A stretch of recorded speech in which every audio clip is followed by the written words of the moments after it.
అమరావతి వేరు, అమరావతి సృష్టి వేరు.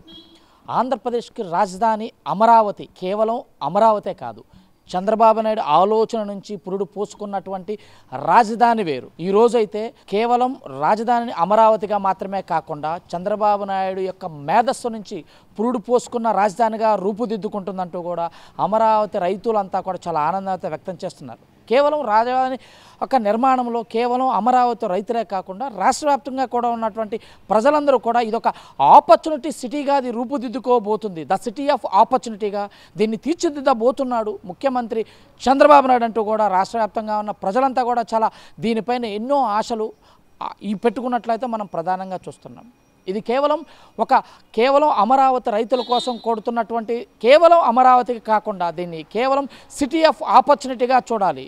ఆంధ్రప్రదేశ్లో ఉన్నటువంటి 13 జిల్లాల్లో ఉన్నటువంటి ప్రజలు ఇటు చిన్నపిల్లలతో సహా చిన్నపిల్లల నుంచి పెద్దవాళ్ళు కూడా దాదాపుగా హైదరాబాదులో సెటిల్ అవడానికి ప్రధాన కారణం అక్కడ ఉన్నటువంటి వసతులు, అక్కడ ఉన్నటువంటి మాల్సు, పార్కులు, దాంతోపాటు రోడ్లు నిర్మాణాలతో పాటు ఎంటర్టైన్మెంట్కి సంబంధించి, టూరిజం సంబంధించి అన్ని రకాలటువంటి అక్కడ ఆపర్చునిటీస్ ఉండటం వల్ల ఆంధ్రప్రదేశ్ 13 జిల్లాల ప్రతి ఇంటి నుంచి కూడా హైదరాబాద్లో ఇక్కడ ఆస్తులమ్మి సైతం హైదరాబాదులో ఇళ్ళు కొనుక్కున్న పరిస్థితి మనం చూస్తూ ఉన్నాం. ఒక హైదరాబాద్ నిర్మాణంలో కీలక భూమిక పోషించినటువంటి చంద్రబాబు నాయుడును కూడా ఇక్కడ ప్రజలంతా కూడా ఆంధ్రప్రదేశ్ ప్రజలంతా కూడా చెప్తుంటారు.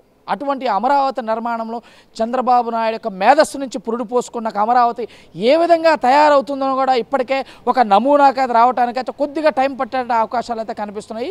దాదాపుగా హైదరాబాదు ఈ స్థాయిలో ఈరోజు నిర్మాణంలో ఉండటానికి కానీ ఇంత ఆపర్చునిటీలో ఒక మెగా సిటీగా రూపుదిద్దుకోవడానికి దాదాపుగా 100 నుంచి 150 సంవత్సరాలు పట్టిన కాలం అయితే మనం చూస్తూ ఉన్నాం. కానీ అమరావతి నిర్మాణం అవ్వటానికి ద సిటీ ఆఫ్ ఆపర్చునిటీగా తయారవడానికి పెద్దగా పట్టే అవకాశం అయితే లేదు.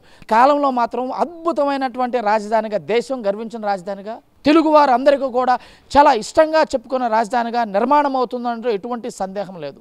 కానీ మనం చూస్తూ ఉన్నాం రాజధాని అంటే కేవలం మంత్రులు, ఎమ్మెల్యేలు, గవర్నర్తో పాటు ప్రభుత్వ కార్యాలయాలు, అదేవిధంగా జడ్జిలు, అదేవిధంగా ప్రభుత్వ ఉద్యోగులు అందరికీ కావాల్సిన కార్యాలయాలను వారి నివాసాలు ఒక్కటే అనుకుంటే పప్పులో కాలేసినట్లే. ఇవన్నీ కూడా 2014లో విభజిత ఆంధ్రప్రదేశ్లో వచ్చినప్పుడు కూడా ఎక్కడా కూడా కార్యాలయాలు ఆంధ్రప్రదేశ్లో లేకుండా కూడా 14 నుంచి 19 వరకు ముఖ్యమంత్రిగా బాధ్యతలు చేపట్టారు చంద్రబాబు నాయుడు. నేల మీద కూర్చోవాలని నేను పరిపాలన చేస్తాను, ఈ రాష్ట్రాన్ని నేను అభివృద్ధి పదంలో నడుపుతానని ఆ రోజు హామీ ఇచ్చారు. అదేవిధంగా హైదరాబాద్ నుంచి గవర్నర్తో పాటు అంతా కూడా అధికారులంతా కూడా అక్కడి నుంచి పరిపాలన చేసినా కూడా ధీటుగా అమరావతికి అవసరమైన రాజధాని కావాలి. 1000 ఎకరాలు కేవలం ఈ అధికారులకి, ఈ నివాసాలు కేవలం 1000 ఎకరాలు ఉంటే సరిపోతుంది రాజధానికి. కానీ అమరావతికి కావాల్సింది కేవలం అధికారులు కూర్చోటానికి, గవర్నర్ పరిపాలనకు కావాల్సినటువంటి కేవలం పరిపాలన రాజధాని కాదు అని చెప్పేసి చంద్రబాబు నాయుడు ఆలోచన ముందస్తుగా ఊహించి ముందు జాగ్రత్తతో ఈరోజు 50,000 ఎకరాలను సేకరించడం కేవలం అధికారుల కోసం నిర్మించేటటువంటి కేవలం క్యాపిటల్ సిటీ అయితే కాదు.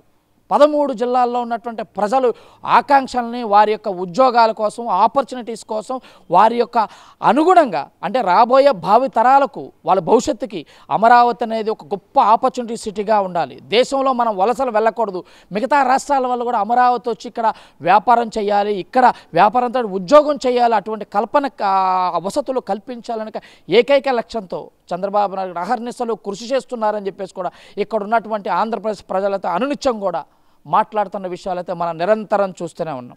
కానీ అమరావతి నిర్మాణానికి 50,000 ఎకరాలు కన్నా కూడా ఇంకా సేకరించి దీని ఒక మహానగరంగా, ఒక గొప్ప ఆపర్చునిటీ సిటీగా, ప్రపంచంలో ఒక మేటి నగరంగా దీన్ని తీర్చిదిద్దాలి.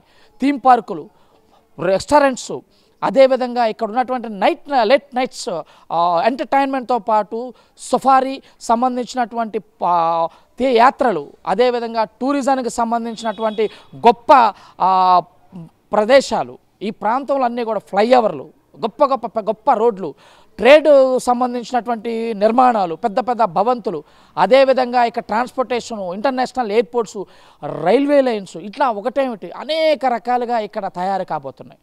కానీ సమయం ఎక్కువ కాలం లేకుండా కూడా చాలా వేగవంతంగా దీన్ని నిర్మించాలి, భావి తరాలకు దీన్ని అందించాలి. ఆంధ్రప్రదేశ్ ప్రజలకు నా పైన పెట్టుకున్న నమ్మకాన్ని వమ్ము చేయకుండా ఆంధ్రప్రదేశ్ ప్రజలకు ఆపర్చునిటీ సిటీగా ఇది తయారవ్వాలి, ద సిటీ ఆఫ్ ఆపర్చునిటీగా అనుకోవాలి.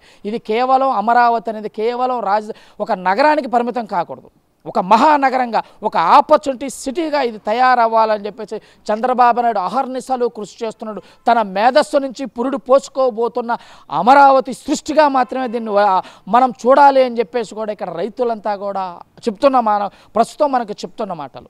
దానిలో భాగంగా గతంలో ప్రధానమంత్రిగా 2014 నుంచి 19లో ఉన్నటువంటి ప్రధానిగా ఉన్నటువంటి నరేంద్ర మోడీ యొక్క చేతుల మీదుగా అమరావతి శంకుస్థాపన జరిగింది. మరొక్కసారి అమరావతికి పునర్నిర్మాణం భాగంలో అంకితం కాబోతున్నాడు. చరిత్రలో చంద్రబాబు నాయుడుతో నరేంద్ర మోడీ కూడా నిలిచిపోతాడని చెప్పేసి కూడా ఇక్కడ ఉన్నటువంటి అమరావతి రైతులతో పాటు యావత్ ఆంధ్రప్రదేశ్లో ఉన్నటువంటి ప్రజలు కూడా చెప్తున్నమాట. ఇది అమరావతిగా చూడొద్దు, ఇది అమరావతి కేవలం అమరావతే కాదు, ఇది అమరావతి యొక్క సిటీ ఆఫ్ ద ఆపర్చునిటీస్గా చూడాలి అని చెప్పేసి కూడా ఇక్కడ ఉన్నటువంటి ప్రజలంతా కూడా హర్షం వ్యక్తం చేస్తున్న పరిస్థితి అయితే మనకి ప్రధానంగా ఉంటుంది. ఇది తాజా పరిస్థితి. వీడియో జర్నలిస్ట్ అనిల్తో కృష్ణమేడ.